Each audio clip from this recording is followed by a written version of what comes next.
문자를 사용할 때요. 먼저 물건 전체의 가격을 구하세요 라고 했어요.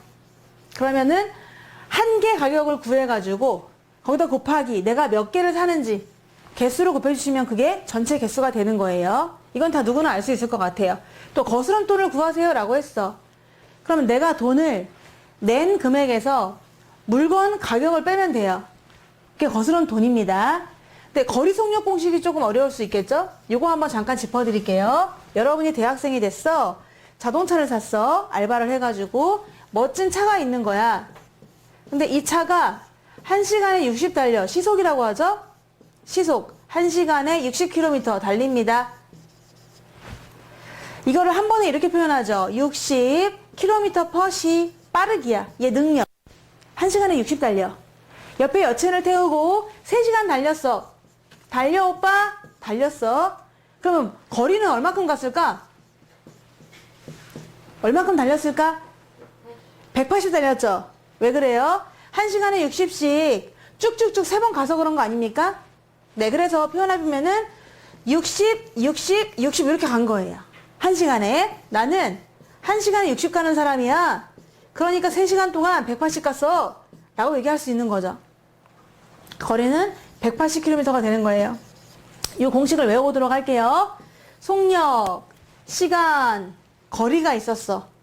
이 중에서 얘네들을 곱해가지고 얘가 되는 거야. 거리 구하는 공식이야. 알겠지? 내가 달린 거리 봐봐. 내가 얼마큼 갔을까? 거리를 구하고 싶다. 그러면 나의 능력을 생각해. 속력, 나의 빠르기, 그리고 내가 몇 시간 동안 달렸지? 라는 걸 보시면 되는 거예요. 거리를 구하세요 라고 하면은 속력 곱하기 시간이 되는 겁니다. 근데 내가 시계가 없었어. 내가 시계가 없어서 몇 시간 동안 달렸는지 모르겠어. 그럼 그때 시간을 구하세요 라고 하면은 시간은 달린 거리에서 내 빠르기로 나눠주셔야만 돼요. 내가 달린 거리에서 내 빠르기로 나눠주시면 얼마큼 걸렸는지 시간이 나오게 됩니다. 180 나누기 60인 거지. 듣고 있니? 180 나누기 60? 그러면 3시간이 걸린 거예요. 자동차가 속력을 나타내는 게 고장이 났어. 난 과연 얼마의 빠르기로 왔을까 궁금하면요. 180 나누기 3 하시면 됩니다. 내가 달린 거리에서 시간으로 나눠주시면 돼요. 내가 몇 시간 동안 달렸더라 하고 이 공식을 우리가 외워주셔야 되는 거예요. 그래야 우리가 문자로 표현할 수가 있는 거예요. 근데 이거 외우는 공식을 내가 아예 한꺼번에 마우스패드로 그려드릴게요.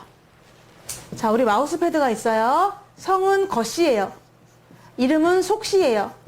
거속씨. 한 번쯤은 들어봤을 겁니다. 거속씨. 거씨가 있는지는 모르겠지만 없는 것 같은데 성이 거씨고 이름이 속씨. 그럼 뭐냐? 얘는 거리, 속력, 시간이야. 이렇게 쓸 수가 있겠죠? 거속씨인데 그럼 거리를 구하세요 라고 하면은 거리를 구하세요 그러면 옆에 있는 것끼리 곱해주면 돼요. 거리는 나머지 두 개를 속력 곱하기 시간. 오케이. 그럼 시간을 구하라 그러면 시간 여기 있잖아. 그럼 시간을 구하세요 라고 하면은 속력분의 거리. 속력분의 거리. 밑에 있고 위에 있으니까 속력분의 거리라고 할 수가 있겠지? 이제 속력을 구하세요 라고 물어볼 수가 있어요. 속력은 시간분의 거리 하면 되는 거죠. 속력을 구하세요 라고 하면은 시간분의 거리. 외울 수 있겠니? 네. 속력은 시간분의 거리. 요거 그대로 외워주시는 거예요. 다시 한번 볼게요. 잘 모를 것 같아. 만약에 시간을 구하세요 라고 하면은 시간 빼고 속력분의 거리라고 하시면 되는 겁니다. 근데 속력을 구하세요 라고 했어요. 그러면 속력 빼고 시간분의 거리. 이 위치를 잘 보시는 거야. 시간분의 거리 하면 되고 위에 있는 거리를 구하세요 라고 하면 거리는 두 개를 곱하시면 되는 거죠. 그냥 거리는 속력 곱하기 시간. 근데 난 이것도 괜찮은 것 같아. 이 숫자들을 한번 잘 생각해봐. 보통 평균 속도가 60이거든. 달릴 때 1시간에 60 달려요. 보통. 네. 그러면은 60을 3시간 동안 갔다? 그럼 180km. 그러니까 거리가 제일 숫자가 여기서는 크게 나오는 거지. 그래서 빠르기 곱하기 시간을 해야 거리가 나오는구나. 그리고 내가 얼만큼 걸렸을까를 보려면은 내가 총 간 거리를 나의 빠르기로 나눠주시면 돼요. 그리고 내 빠르기를 알고 싶다. 그러면 내가 전체 간 거리를 나의 시간으로 나눠주시면 얼만큼 빨랐는지가 나오게 되잖아요. 그래서 이 공식은 완전히 외우셔야 되는 겁니다. 거속시. 한 번 더 체크해 볼게요. 물어볼 거야. 자, 마우스패드를 그리고 나서 위에는 거를 쓰고 거속시라고 보통 많이 합니다. 그러면서 얘는 거리, 얘는 속력, 얘는 시간이라는 걸 명심하자. 자, 하윤아, 거리 공식은 어떻게 될까요? 거리는 어떻게 구해요? 속력 곱하기 시간. 어머나, 나이스. 너무 잘한 거 아니야? 속력 곱하기 시간이에요. 채원아, 속력은 어떻게 구하면 될까요? 거리 나누기 시간. 시간 나누기 거리. 근데 거리 나누기 시간이라고 하셔야 돼요. 이게 이렇게 오면서 나누기가 되는 거거든요. 얘가 거리 나누기 시간, 아니면 그냥 시간분의 거리 이렇게 하셔도 상관없습니다. 경연아, 시간은 어떻게 구할까요? 거리랑 어머나, 전부 다 있어 보이게 얘기한다. 속력분의 거리가 아니라 거리 나누기 속력, 거리 나누기 속력 이렇게 구하시면 돼요. 근데 여기서 조심할 게 뭐냐면 단위를 맞춰야 돼. 단위는 있잖아. 속력이 단위를 두 개 갖고 있다. 얘는 시간도 있고 거리도 있어. 봐. 킬로미터 퍼시 이런 식이잖아. 한 시간에 얘가 영어로 퍼야. PER. 그 말은 뭐야? 뭐뭐마다거든. 한 시간마다 이만큼 간다. 이런 뜻이에요. 그러니까 속력은 단위를 두 개를 갖고 있단 말이야. 그러면 이 속력의 단위를 보면서 이것도 단위를 맞춰주는 겁니다. 속력이 킬로미터 퍼시야. 그러면 거리를 킬로미터로, 시간을 시로 맞춰주는 거지. 듣고 있니?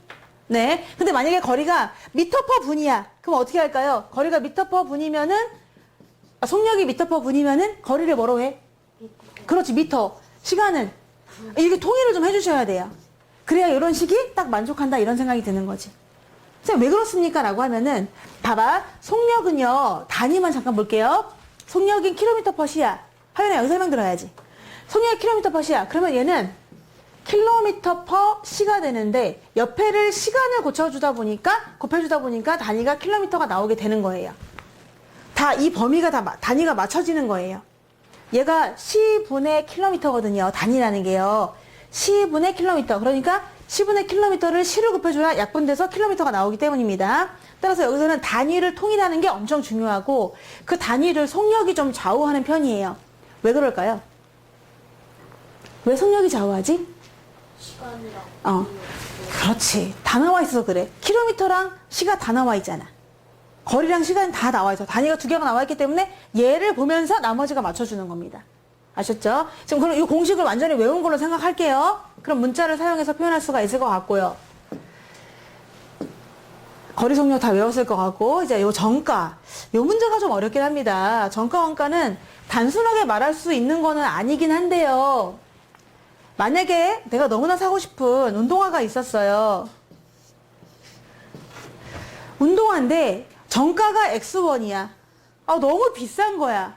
근데 마침 A% 할인을 해준대. 아저씨가 깎아준대. 그러면 그때 금액은 어떻게 내느냐? 원래는 아저씨가 X1 단에 라고 하는데 아저씨가 빼준대. 얼만큼? A%. 누구의? X1에. 그래서 X1의 A%, 100분의 A만큼을 빼줄게. 이게 답입니다. 원래는 X1이에요. 이 나이키 신발이 원래는 X1이라고. 근데 아저씨가 X1의 몇 퍼센트? A%를 분수로 고치면 100분의 A죠? 이만큼을 어떻게 해준다고? 빼준다고. 이게 바로 할인해준 가격이 되는 거예요. 그래서 이런 식으로도 표현해 볼 수가 있다. 이런 얘기입니다.